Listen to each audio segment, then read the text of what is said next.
Jadi pesan saya malam hari ini berjudul harapan, pengharapan atau hope, certainty versus uncertainty. Jadi ada kepastian dan ketidakpastian. Pastinya banyak yang nggak suka ketidakpastian ya. Jadi saya akan mulai dengan bertanya kepada setiap orang. Dan saya harap setiap orang merespon dari setiap pertanyaan ini. Siapa di sini yang sedang menunggu sesuatu dari Tuhan? Who's here that's in the moment that waiting something from the Lord? Right here. Siapa di sini yang pernah mendengar dari Tuhan? Mungkin kamu pernah mendengar panggilan, fungsi, atau tujuan Tuhan di dalam hidupmu, atau fungsimu di dalam tubuhnya, atau mungkin janji pasangan hidup, atau mungkin janji masa depan, entah itu masa depanmu atau masa depan anak-anakmu. Janji Tuhan akan memberikan kamu generasi. Apakah Bapak Ibu Saudara pernah mendengar dari antara list ini janji-janji yang Tuhan berikan ke hidupmu?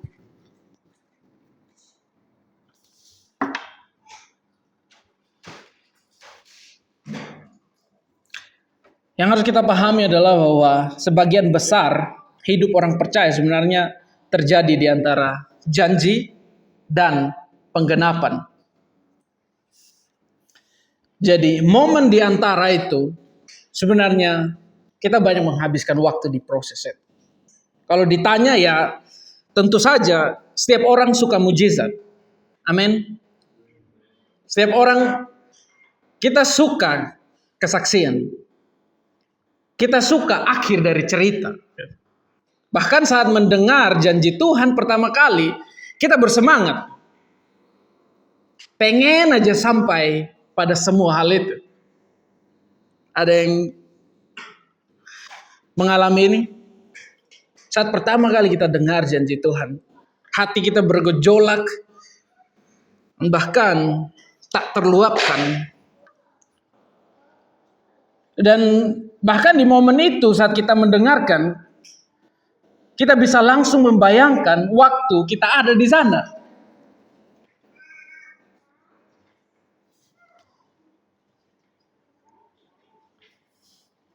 Kita membayangkan bahwa pasti nanti akan indah. Cepat-cepatlah sampai ke sana. Dan sebenarnya yang kita akan lihat malam hari ini bahwa Alkitab mau mengajak kita juga bahwa Alkitab banyak menunjukkan bahwa sebagian besar orang-orang yang dikenal dengan iman mereka hidup di dalam masa menunggu atau masa di antara yang pernah saya sebut the in-between. Seperti Abraham, Tuhan memberikan janji. Tetapi di momen itu anaknya tidak langsung lahir. Tahun pertama belum, tahun kedua belum, 5 tahun belum, 10 tahun belum, bahkan 20 tahun belum. Pahami bahwa janji itu diberikan dalam sekejap, tapi penggenapan dari janji itu sendiri itu membutuhkan waktu. Katakan waktu. Katakan proses. Dan pastinya di dalam momen-momen itu ada harga. Itu pasti akan sulit. Pasti akan menyakitkan. Dan bahkan di momen itu kita bergumul.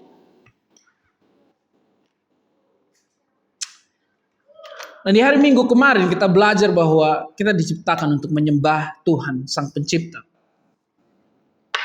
Dari ilustrasi pada pesan Minggu kemarin kita belajar bahwa Tuhan menciptakan kita serupa dengan gambarannya sebagai 3 bagian tetapi satu. Tubuh, jiwa, dan roh.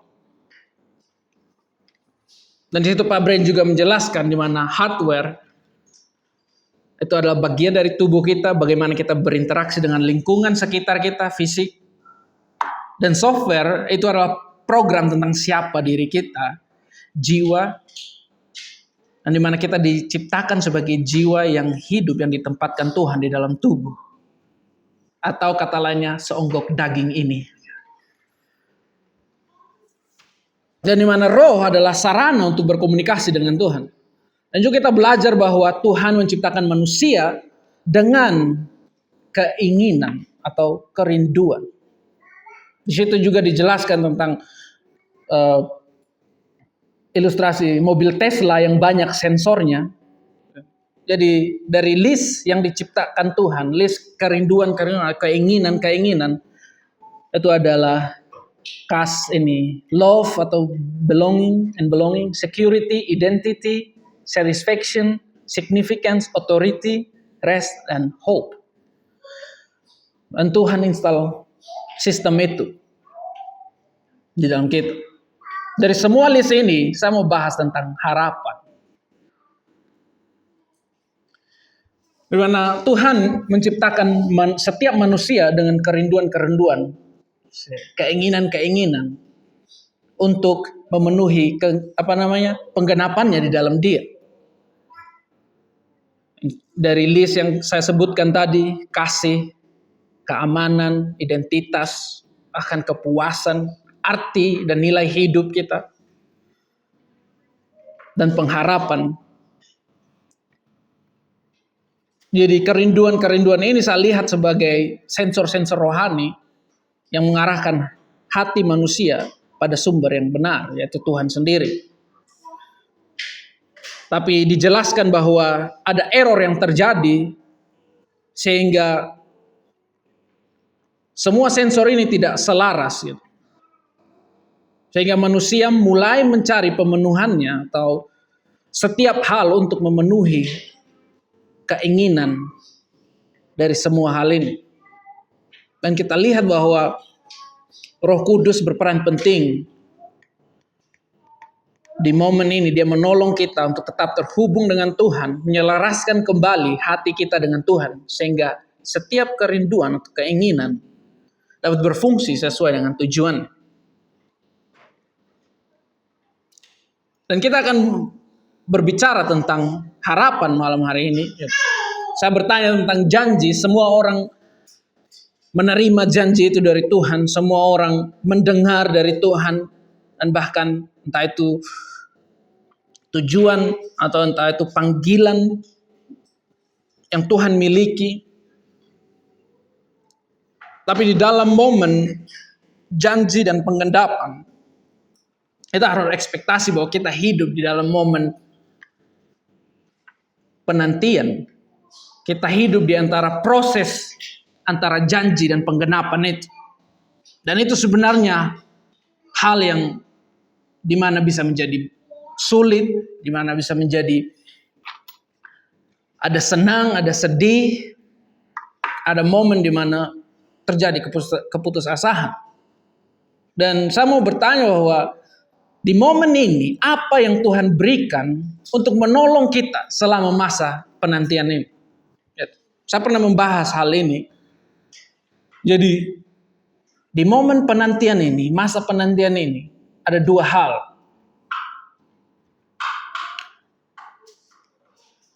Faith dan hope. Dua hal ini sama seperti koin dua sisi. Mereka selalu berdampingan. Dan kita mau lihat fondasi awal. Roma 10 ayat 17. Romans 10 verse 17.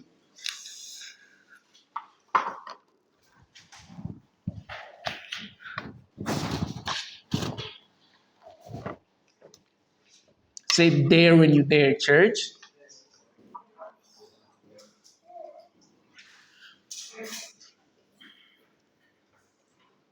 Jadi iman timbul dari pendengaran dan pendengaran oleh firman Kristus.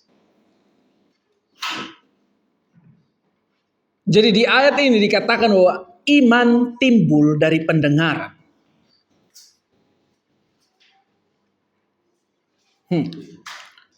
Apa yang kita dengar, pertanyaannya di dalam kehidupan kita.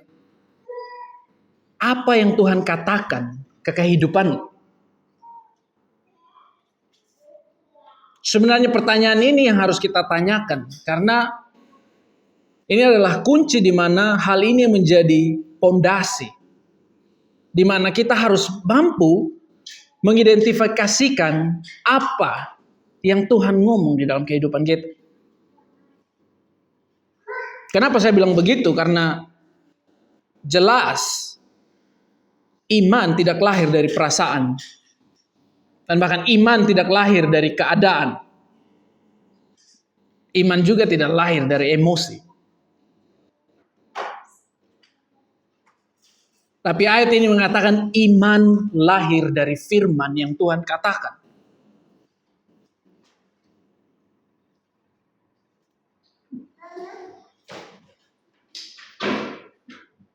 Di dalam hidup ini kita sering berhadapan dengan 3 sumber yang kita dengarkan. Dan ini nyata. Setiap hari kita mungkin mendengar semua hal ini. Dan ini nyata, kita berinteraksi hampir setiap hari dengan hal ini. Ada 3 hal kita berinteraksi dengan suara Tuhan, suara manusia, dan juga suara musuh. Pertanyaannya adalah suara mana yang paling mempengaruhi hidupmu? Suara mana yang paling mengontrol kehidupanmu, bahkan mendominasi kamu atau menggerakkan kamu? Dan pahami bahwa musuh juga setan juga menggunakan taktik ini dari mulanya. Dan dia mulai tanya, did God really say it? Oh, surely. Did God really say it? Did God really say that? Jadi di Kejadian 3, kita nggak perlu ke sana. Saya rasa teman-teman semua familiar dengan hal ini. Ular tidak menyerang Hawa dengan kekuatan, powernya dia. Tapi dia punya taktik yang khusus, dan bahkan sampai di momen ini kita masih berinteraksi dengan semua hal-hal ini. Dia menyerang dengan pertanyaan, did God really say? Bahkan musuh masih melakukan taktik ini sampai hari ini. Apakah Tuhan benar-benar peduli dengan aku? Apakah Tuhan benar-benar mendengarkan doaku? Apakah Tuhan benar-benar akan melakukannya? Saat saya melihat posisi saya di situasi ini,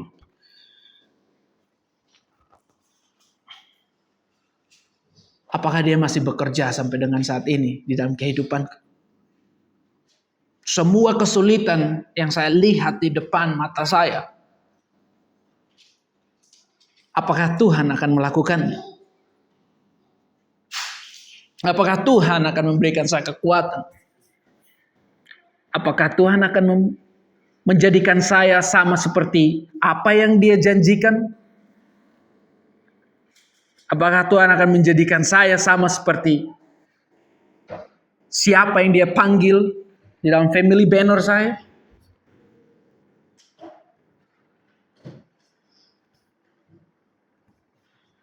Lihat bahwa kunci dari semua hal ini adalah apa yang kamu benar-benar pedulikan. Apakah kamu masih peduli dengan apa yang Tuhan pernah ngomong ke kamu? Apakah kamu peduli tentang apa janji Tuhan yang sedang kamu pegang saat ini?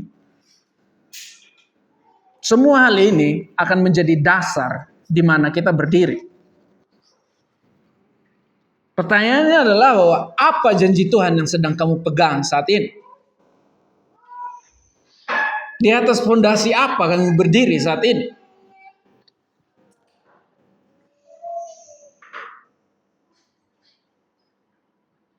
Dan pahami bahwa dari ayat ini kita bisa melihat bahwa iman adalah dasar yang datang pertama.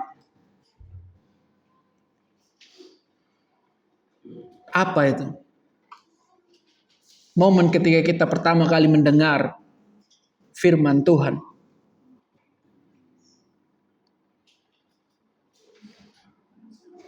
Tanpa hal ini, kita nggak bisa punya harapan yang benar.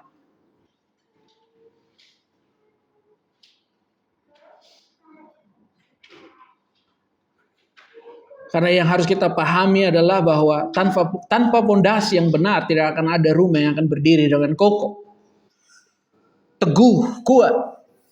Ya itu mungkin akan terlihat seperti bangunan rumah, tetapi itu nggak bakalan bertahan lama. Makanya saya bilang bahwa apa yang kita dengar dari Tuhan itu perlu diidentifikasi. Sehingga dari situlah ada harapan yang benar. Dan melihat bahwa iman itu mengarahkan harapan kita.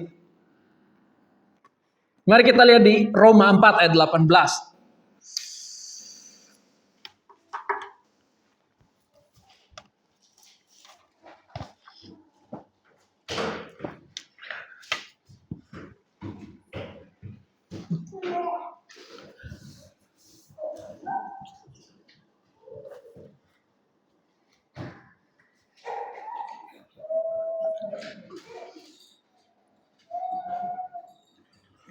Semua sudah di Roma 4 ayat 18.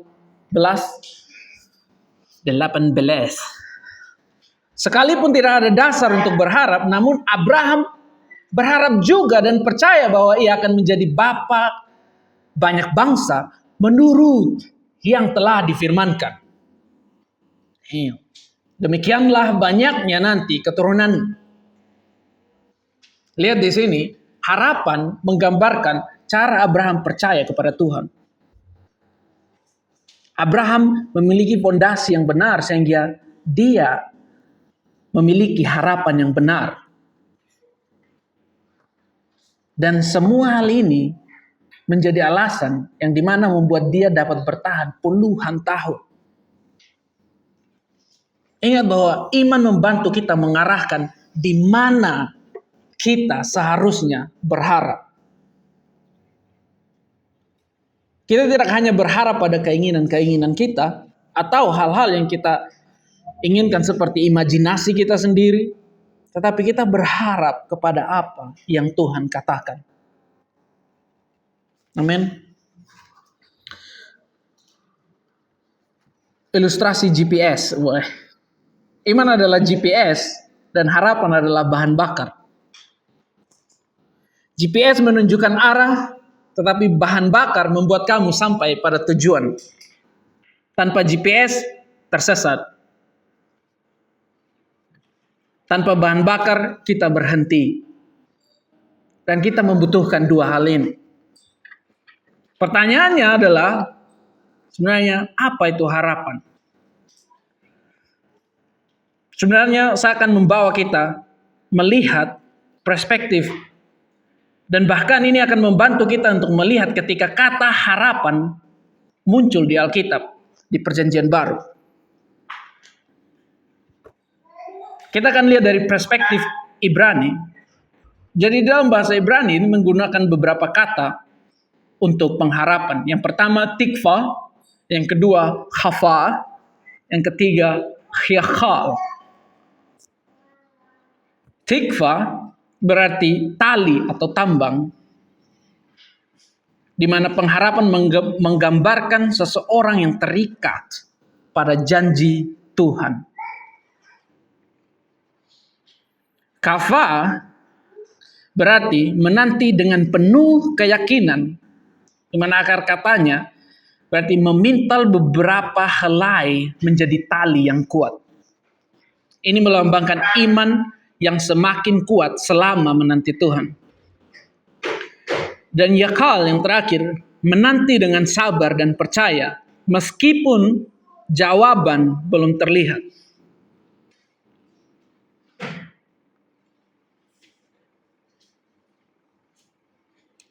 Bagi orang Ibrani, pengharapan bukanlah keyakinan pada keadaan, melainkan pada karakter Tuhan yang setia. Mereka berharap karena Tuhan telah membuktikan kesetiaannya di masa lalu dan akan tetap setia pada janjinya. Di dalam perspektif Yunani, kata harapan itu dipakai sebagai elpis, yang berarti harapan atau ekspektasi terhadap masa depan. Dalam pemikiran Yunani klasik, harapan dapat bersifat pasti maupun juga tidak pasti. Jadi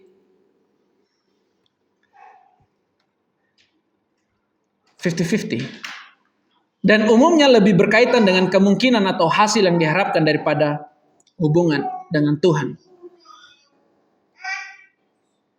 Pengharapan dalam perjanjian baru, para penulis perjanjian baru menggunakan kata elpis, tapi mengisinya dengan makna Ibrani. Pengharapan bukan lagi sekedar keinginan atau agar sesuatu terjadi, melainkan keyakinan yang teguh karena Tuhan setia kepada janjinya. Dan ini yang harus kita lihat bahwa ketika kita lihat kata elpis atau kata harapan di dalam perjanjian baru, itu akan banyak flavor atau artinya akan banyak. Dan juga yang menarik bahwa di dalam Ibrani ini, kata tikva ini, itu berkaitan dengan Rehab.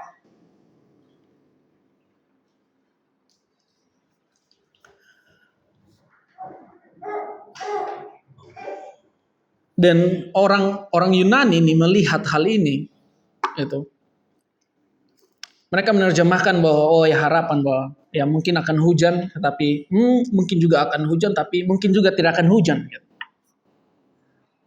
Tetapi makna ini akan mendalam ketika kita lihat dari sudut pandang Ibrani. Dan lihat bahwa penulis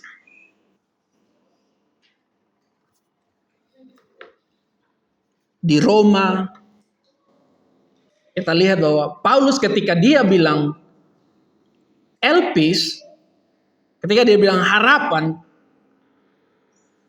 perspektif yang dia lihat bahwa harapan itu adalah tentang suatu kepastian karena Tuhan, karena kesetiaan Tuhan, karena Tuhan mampu melakukan hal ini. Jadi ini perspektif yang harus kita lihat ketika kita baca ke depannya kata tentang harapan ini. Di Ibrani 11 ayat 1, Hebrew 11 verse 1, triple one.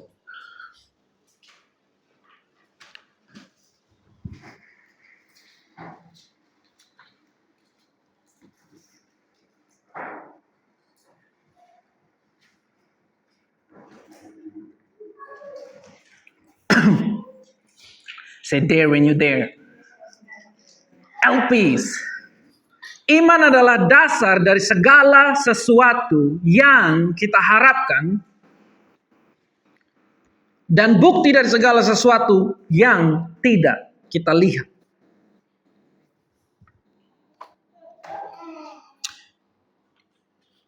Kita dapat memiliki keyakinan terhadap apa yang kita harapkan, paham ini, jika harapan itu diarahkan oleh apa yang telah kita dengar dari Tuhan. Jadi ketika kita mendengar sesuatu dari Tuhan, jangan takut untuk berharap, jangan takut untuk meyakini hal itu.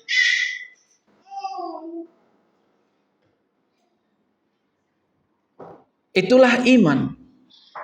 Iman yang memberikan keyakinan itu. Masalahnya adalah kalau kita berharap pada sesuatu yang berada di luar dari apa yang telah Tuhan katakan, tidak ada kepastian yang kita bisa lihat, atau tidak ada dasar atau fondasi yang kuat untuk memiliki keyakinan itu. Tapi kalau Tuhan telah berfirman, kita punya setiap alasan untuk yakin dan bahkan bersemangat. Dan juga terjemahan kata lain dari harapan itu bersemangat dengan penuh kepastian terhadap apa yang Tuhan katakan dan Tuhan janjikan.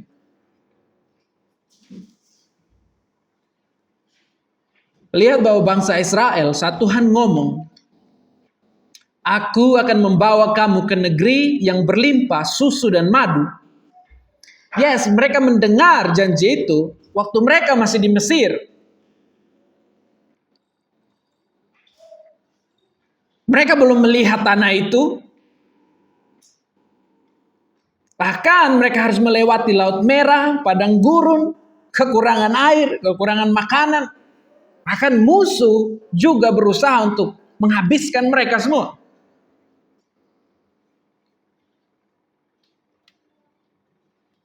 Dan lihat bahwa di momen ini, proses masa penantian ini, masa di antara ini,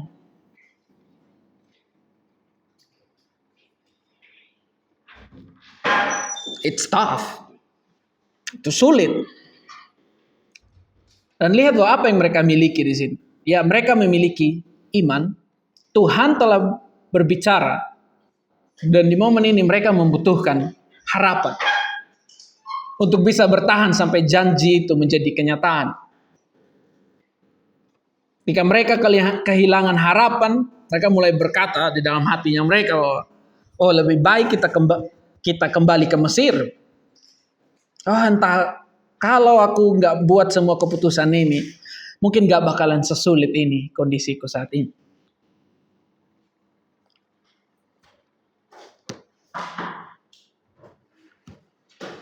Itulah yang terjadi ketika harapan melemah. Bangsa Israel keluar dari Mesir menuju tanah perjanjian. Menariknya adalah bahwa Alkitab tidak banyak menceritakan kehidupan Israel di Mesir.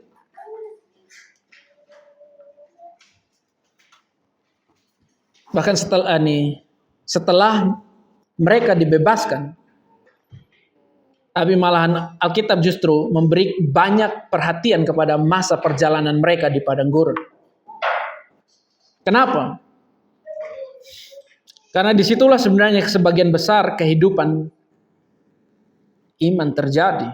Karena disitulah sebenarnya bisa dilihat harapan yang sesungguhnya. Bukan saat masih diperbudakan, bukan saat sudah masuk tanah perjanjian, tapi di tengah-tengahnya, di proses ini.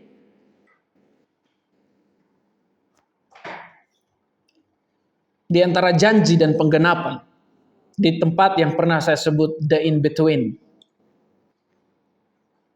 Dan di momen ini, harapan memainkan peran penting.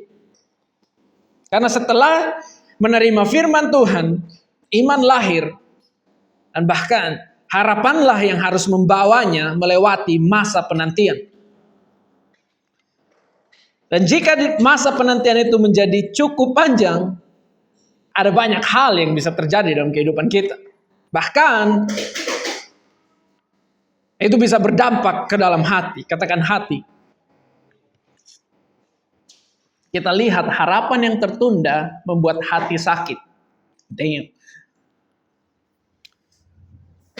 Apa yang terjadi ketika apa yang kita harapkan membutuhkan waktu yang lebih lama dari apa yang kita harapkan atau apa yang kita perkirakan? Ingat semua list di awal tadi. Amsal 13 ayat 12.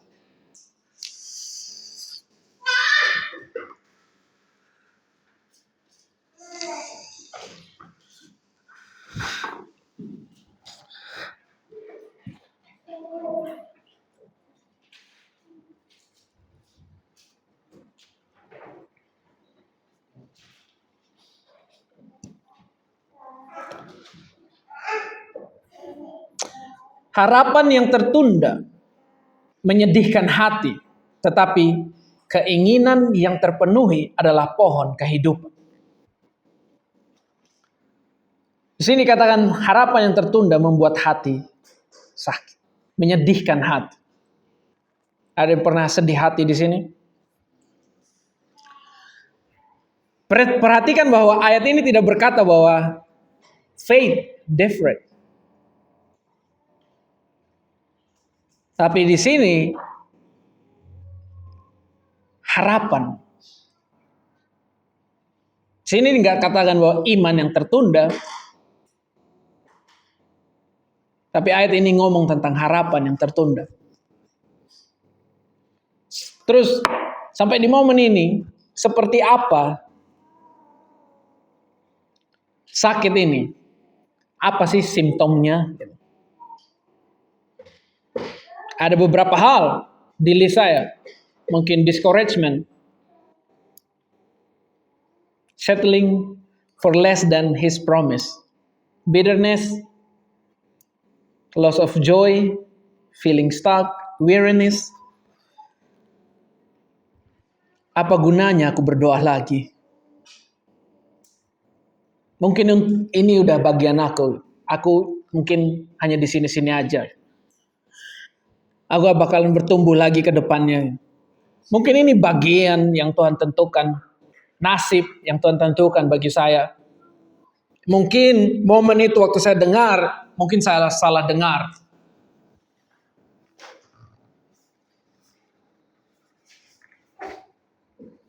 Dan bahkan menyebabkan kita nggak mau berharap lagi.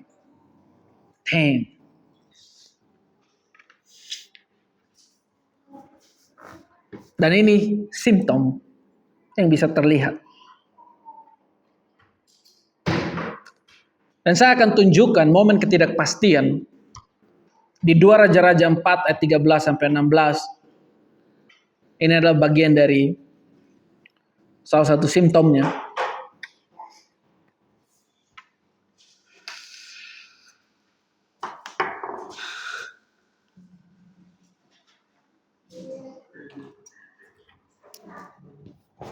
Dua Raja-Raja 4 ayat 13 sampai 16. 2 Kings 4:13 through 16.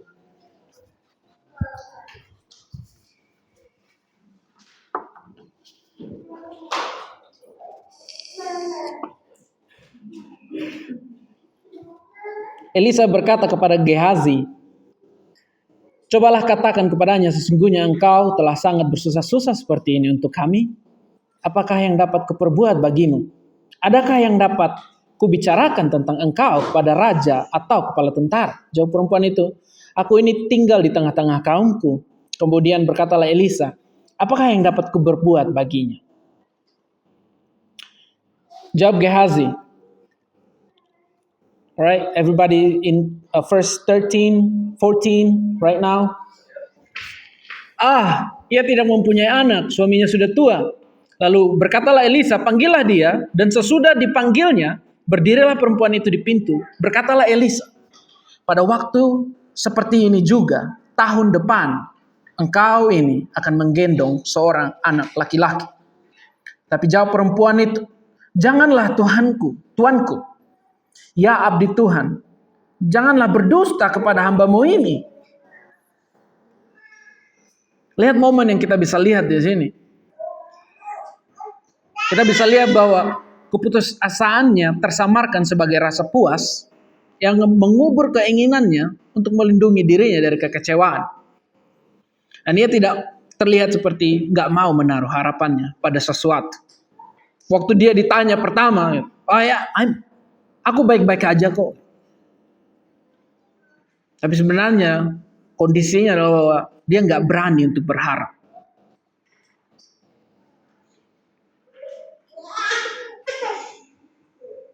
Di Mazmur 13 ayat 1 sampai 3.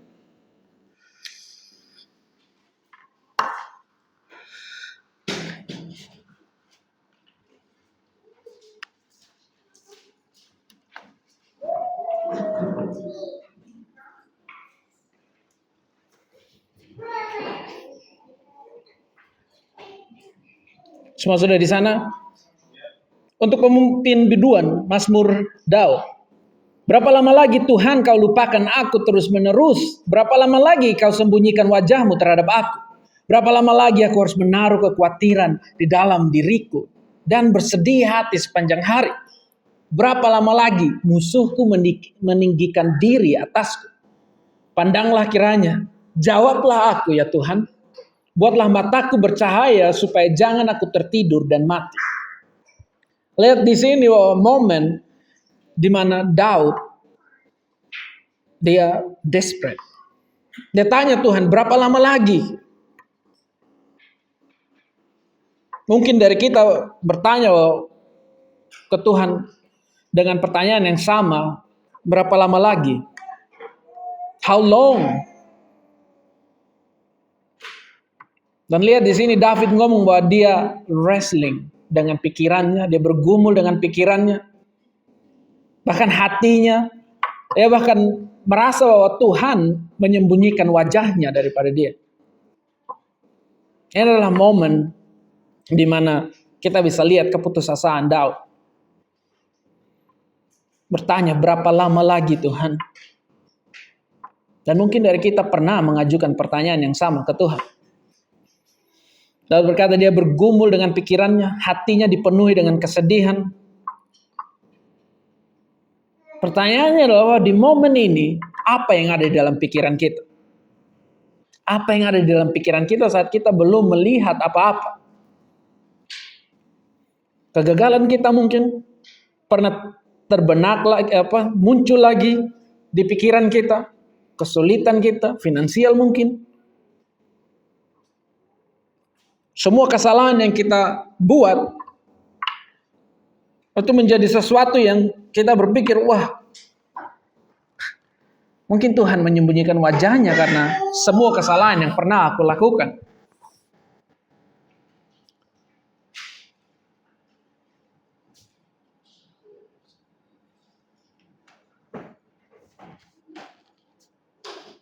Di Mazmur 69 ayat 3,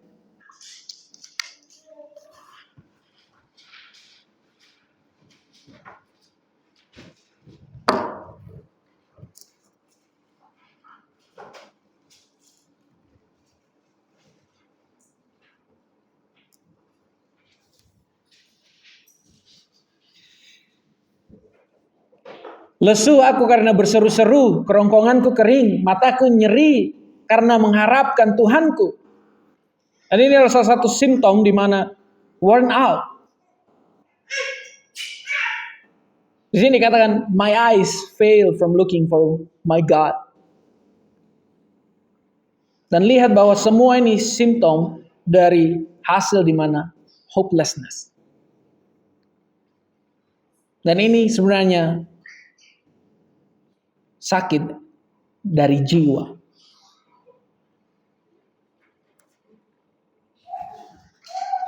Terus bagaimana kita mengatasi semua hal ini? Bagaimana kita mengatasi momen-momen sulit, momen-momen di mana hati kita sakit di penantian ini?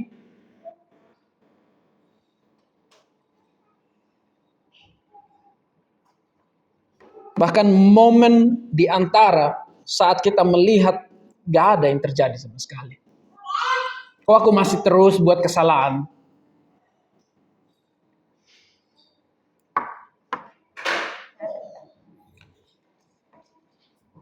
Bahkan kita di minggu-minggu kita training Hana. Sleeping training. Hana crying for 2 hours. Not sleep.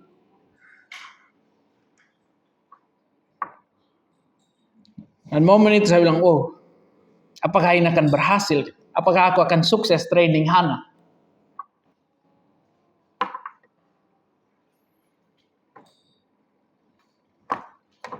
Why? Seharusnya ketika Tuhan panggil saya, semuanya akan baik-baik aja di dalam proses itu. Bahkan sampai dengan saat ini belum ada hasil yang bisa dilihat.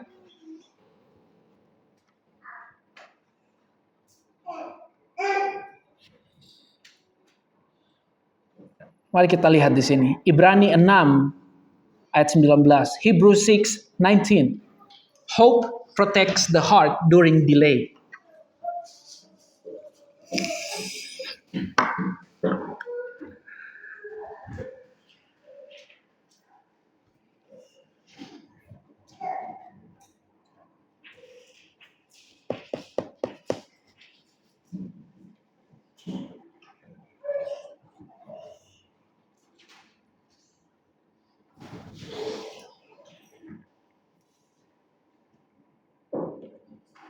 Pengharapan itu adalah sau, jangkar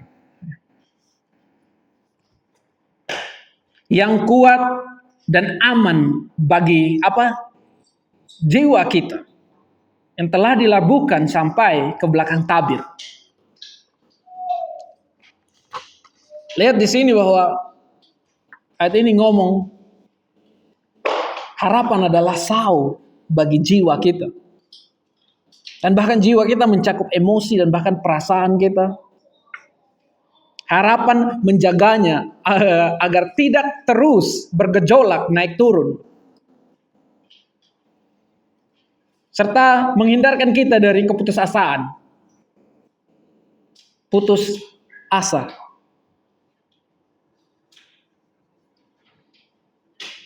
Pahami bahwa harapan tidak menghentikan badai, kesulitan, struggle kita, tetapi mencegah kita dari keterpurukan akibat badai. Mencegah kita putus asa.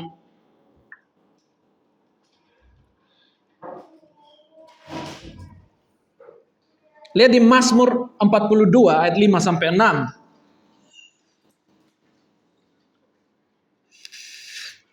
Dan saya rasa di momen-momen itu, this is the best decision yang kita bisa lihat, yang bisa kita ambil, dan bahkan yang bisa kita aplikasikan di dalam kehidupan kita di momen penantian ini.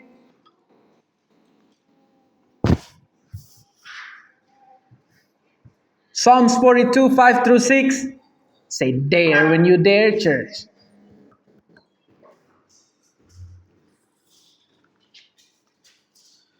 Bisa baca di bahasa Indonesia, Bang? Inilah yang hendak kuingat, sementara jiwa dan dana bagaimana aku berjalan dalam skala-skala manusia, memimpin mereka ke rumah Tuhan, sorak-sorai dan dia syukur.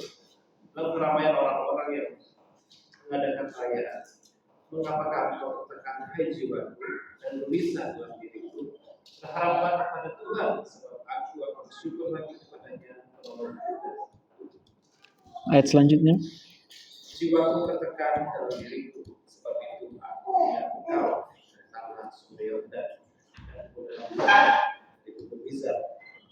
Samudra dalam saling memanggil, lalu air berteduh, gelora dan gelora berteduh pada aku. Why, my soul, are you downcast? Why so disturbed within me?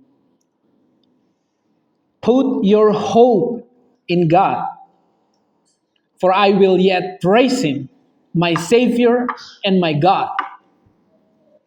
Verse 6, my soul is downcast within me. Therefore, I will remember you from the land of Jordan, the height of Hermon, from Mount Mizar. Dan ini yang betul-betul menarik dan bahkan sangat manis. Dan bahkan keputusan yang tepat yang dia ambil di momen di mana jiwanya rapuh, di momen saat sulit untuk merasakan damai sejahtera, di momen saat melihat semua realita yang ada, disitulah dia memilih untuk menaruh harapannya kepada Tuhan. Sadari di sini bahwa dia nggak ngomong bahwa dia nggak ngomong iman di sini. Dia bilang, I put my hope. Taruhlah harapanmu kepada Tuhan. Dan lihat di sini ada masalah yang terjadi dalam pergumulan jiwa.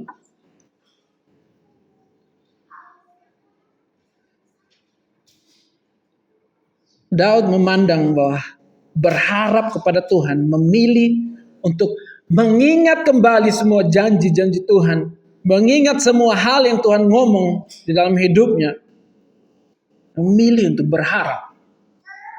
Dan ini adalah sebagai obat bagi jiwa yang gundah. Dia nggak menunggu keadaan membaik, dia nggak menunggu bahkan berharap untuk dibebaskan dari situasi ini, tetapi dia secara sadar mengarahkan kembali pengharapannya kepada Tuhan.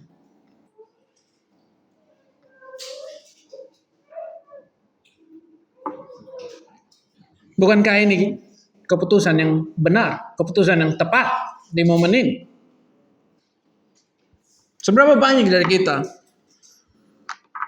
waktu menghadapi kesulitan, waktu menghadapi momen ketidakpastian, apakah ini akan terjadi atau ini akan terjadi? Well, kita dengar apa yang Tuhan ngomong bagi keluarga kita. Kita dengar apa yang Tuhan panggil. Kita dengar bagian yang Tuhan tentukan, dan bahkan beberapa dari kita beroperasi di dalam apa yang Tuhan panggil. Tapi di momen itu kenapa? Saya harap kita juga mengambil keputusan yang sama. Tuhan akan mentransformasikan kita. Tuhan akan menjadikan kita seperti apa yang Dia panggil. Momen di mana kita lahir baru, momen di mana Tuhan ngomong mezuzahnya di dalam kehidupan kita.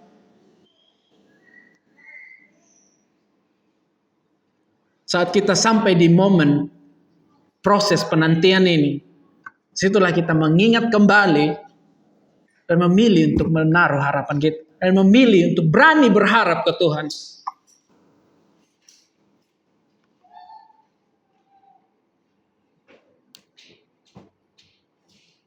Satu Samuel 1 ayat 10 sampai 11. This is the brave things that Hannah do.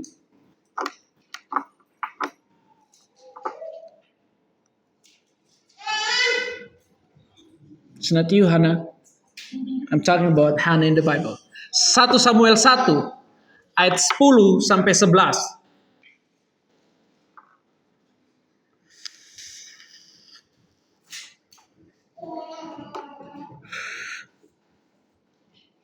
Dan saya rasa ini menggambarkan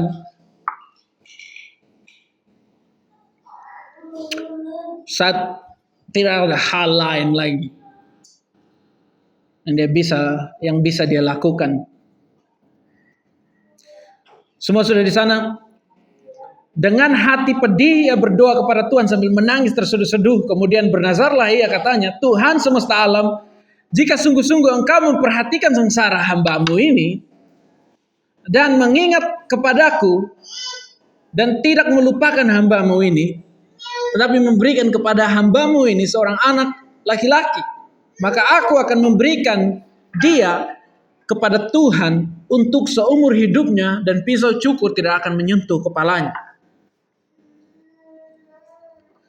Lihat di sini bahwa saat momen menjadi sulit, saat tidak ada hal lagi yang bisa kita lakukan,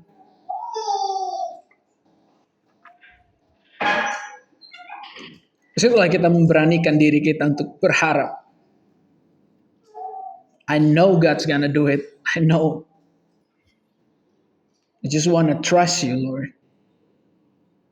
And I come and dare to asking you because of your character, because you are a source of hope. Hana memilih untuk berseru dan menaruh harapannya ke Tuhan. Bahkan saat dia hancur bergumul, dia datang dan memilih untuk minta ke Tuhan, berharap. Momen di dalam kehidupan kita, saat sudah tidak ada lagi yang bisa kita lakukan, disitulah momen yang tepat untuk kita berani berharap ke Tuhan. Because He's speaking to you before. Either He gonna grant it you with a generation, with a spouse, husband or wife, or the transformation of your family. This is the moment that we have to make a good decision. We dare to come and trust Him. Hope in Him. Dare to hope. Berani untuk percaya. Berani untuk berharap ke Tuhan.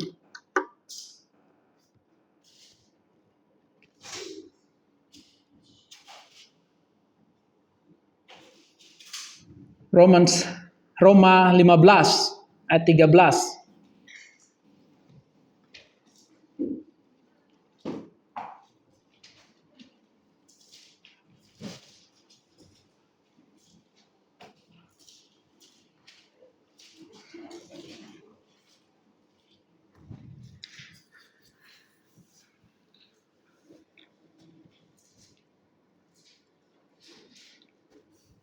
Semoga Tuhan sumber pengharapan memenuhi kamu dengan segala sukacita dan damai sejahtera dalam iman kamu, supaya oleh kekuatan Roh Kudus kamu berlimpah-limpah dalam pengharapan. Dan lihat di sini bahwa harapan menjadi saluran bagi sukacita dan damai sejahtera untuk masuk ke dalam jiwa dan bahkan hati yang penuh harapan akan tetap sehat secara emosional, dan bahkan momen di mana sebelum janji itu tergenapi.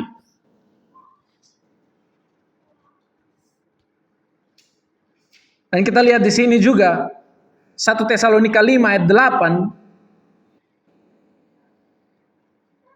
But since we belong to the day, let us be sober, putting on faith and love as a breastplate, and the hope of salvation as a helmet.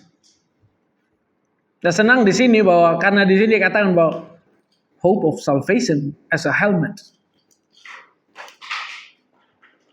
Dan kata hope di sini juga kepastian.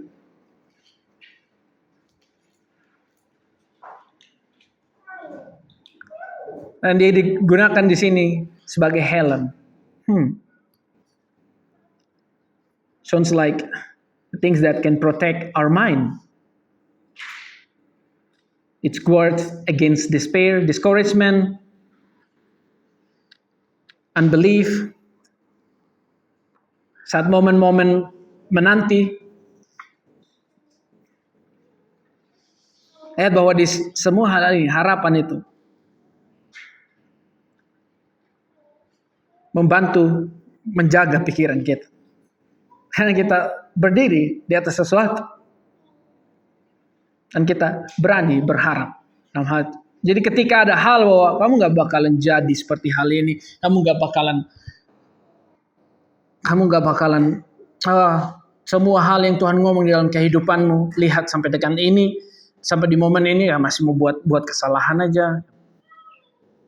Akan sampai di momen ini it's nothing that you see. It's nothing happen. Wow. Tapi keputusan yang terbaik yang kita bisa lihat, yang bisa kita buat adalah kita ingat semua apa yang Tuhan ngomong. Dan kita tahu Tuhan yang ngomong hal ini. Dan kita mau memegang hal itu. Kita mau berharap kepada apa yang Dia janjikan. Dan kita lihat bahwa apa yang dihasilkan di momen-momen ini. Harapan menghasilkan kekuatan saat momen kita menanti. Yesaya 40 ayat 27 sampai 31.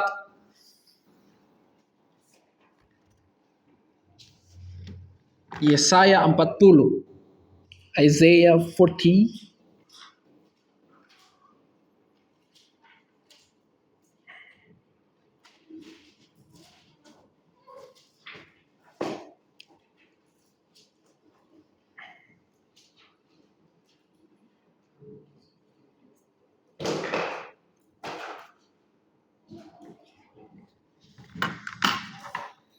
Mengapakah engkau berkata demikian, hai Yakub, dan berkata begini, hai Israel? Hidupku tersembunyi dari Tuhan dan hakku tidak diperhatikan Tuhanku. Tidakkah kau tahu dan tidakkah kau dengar? He asking him back. Tuhan ialah Tuhan yang kekal, yang menciptakan bumi dari ujung ke ujung. Dia tidak menjadi lelah dan tidak menjadi lesu, tidak terduga pengertian. Dia memberikan kekuatan kepada yang lelah dan menambah semangat kepada yang tiada berdaya. Orang-orang muda menjadi lelah dan lesu, dan teruna-teruna jatuh tersandung. Tetapi orang-orang yang menanti-nantikan Tuhan mendapat kekuatan baru. Mereka seumpama Raja Wali yang naik terbang dengan kekuatan sayapnya. Mereka berlari dan tidak menjadi lesu. Mereka berjalan dan tidak menjadi lelah.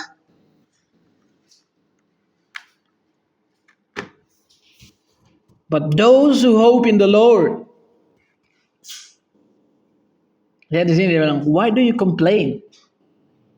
Kamu pikir aku nggak melihat kamu? Kamu pikir aku nggak melihat semua struggle-mu? Kamu pikir aku nggak mendengar semua doa-doamu? Dan di sini dia katakan bahwa pengertiannya jauh dari apa yang kita paham. Bahkan dia tidak lelah dan bahkan dia nggak mengabaikan.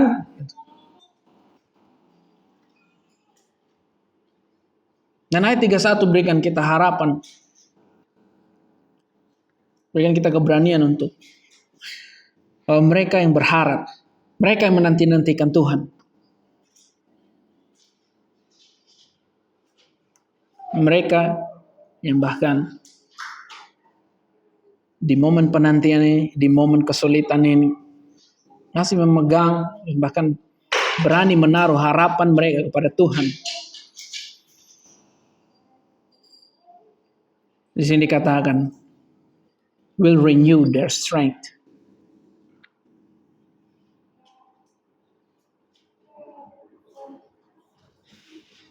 Terdengar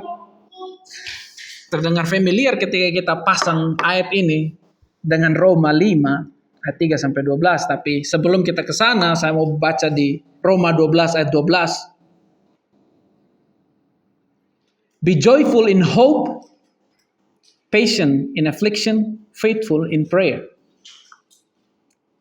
Roma 12 ayat 12. Dan kita lihat di sini bahwa sukacita yang datang pertama. Dan bahkan di momen itu mungkin keadaan kita tidak berubah.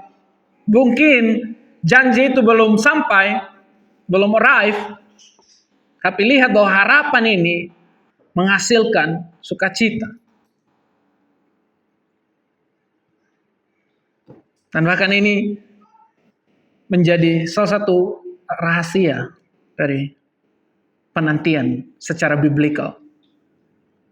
Kamu dapat kekuatanmu dibaharui dan bahkan itu menghasilkan sukacita. Kekuatan itu tidak datang saat kita mendapatkan janji itu, tetapi itu datang di momen saat kita menantikan janji itu. Pertanyaannya adalah bagaimana dengan sukacita kita saat ini? Apakah kita bersemangat?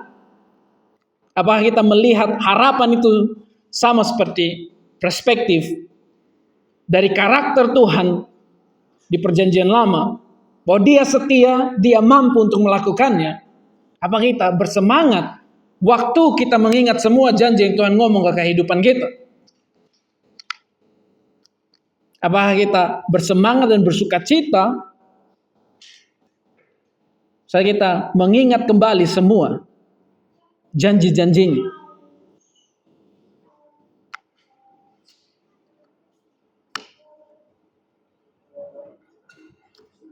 Apakah kita masih terus berdoa sampai dengan momen ini?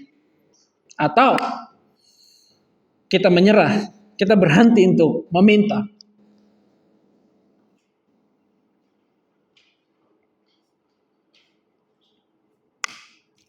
Atau kita berhenti untuk mencari? Atau mungkin kita berpikir, Tuhan udah gak mendengar doaku lagi. Mungkin kita butuh banyak berharap. Di Mazmur 31 ayat 24, di sini dikatakan, "Be strong and take heart, all you who hope in the Lord."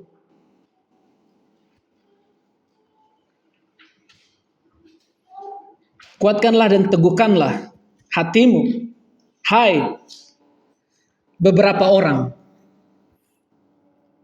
Nah, di sini katakan, hai semua orang yang berharap kepada Tuhan. Be strong, church.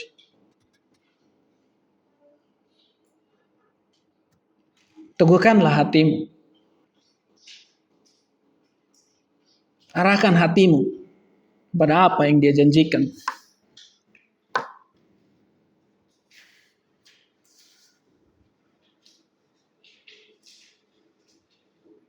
Ayat terakhir di Roma 5 ayat 3 sampai 5. Sebenarnya alasan kenapa saya mau bagikan hal ini, karena saya tahu beberapa dari kita ada di proses di mana sulit gitu. Ketika kita rindu untuk bertumbuh, ketika kita rindu untuk melihat janji Tuhan digenapi, ada harga yang dibayar. Pasti akan sulit. Dan bahkan tidak ada yang mudah. Dan bahkan kita didesain untuk momen-momen ini. Tuhan merancangkan semua hal ini untuk mentransformasi kita, untuk menguduskan kita, untuk menghasilkan karakternya di dalam kehidupan kita. Dan mungkin teman-teman setelah ini bisa lihat karakter-karakter apa yang akan Tuhan hasilkan di dalam kehidupan kita. Tapi saya akan baca bahwa, ini yang dikatakan di Roma 5. Semua sudah di Roma 5 ayat 3 sampai 5. Dan bukan hanya itu saja, kita malah bermegah juga di dalam kesengsaraan. Karena kita tahu bahwa kesengsaraan itu menimbulkan ketekunan, dan ketekunan menimbulkan tahan uji, dan tahan uji menimbulkan pengharapan.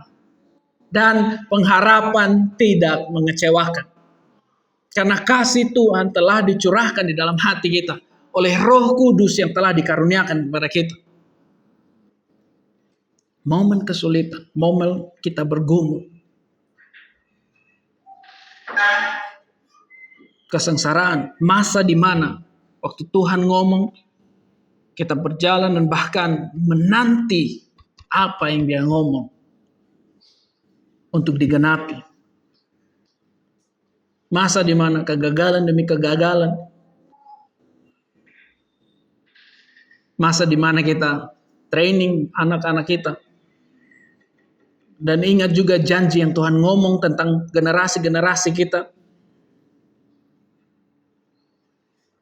Saat kita dengar semua hal itu, momen penantian itu, momen kesengsaraan itu, saya bisa lihat bahwa itu sebenarnya dealership atau bengkel untuk Tuhan dapat menghasilkan sesuatu di dalam kehidupan kita. Dan di momen di mana kita menerima apa yang Tuhan janjikan, momen di mana saat Dia menggenapi apa yang Dia janjikan, we have better character. Because we have something that He is producing us in the process when we walking through it.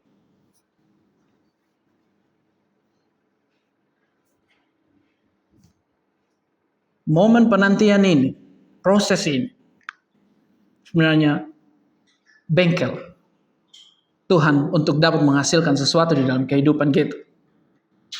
Ingat janjinya, hope in it, exciting. Bersemangatlah untuk apa yang sudah Dia janjikan dalam kehidupan. Because He is faithful. His karakternya Dia setia. When He said, He meant it. Dan itu adalah suatu kepastian yang akan dia lakukan di dalam kehidupan kita. Amin. Mari kita berdoa. Bapa di dalam surga, kami bersyukur Tuhan. Kami bersyukur di momen ini, di momen penantian ini Tuhan. Engkau mengajari kami sesuatu.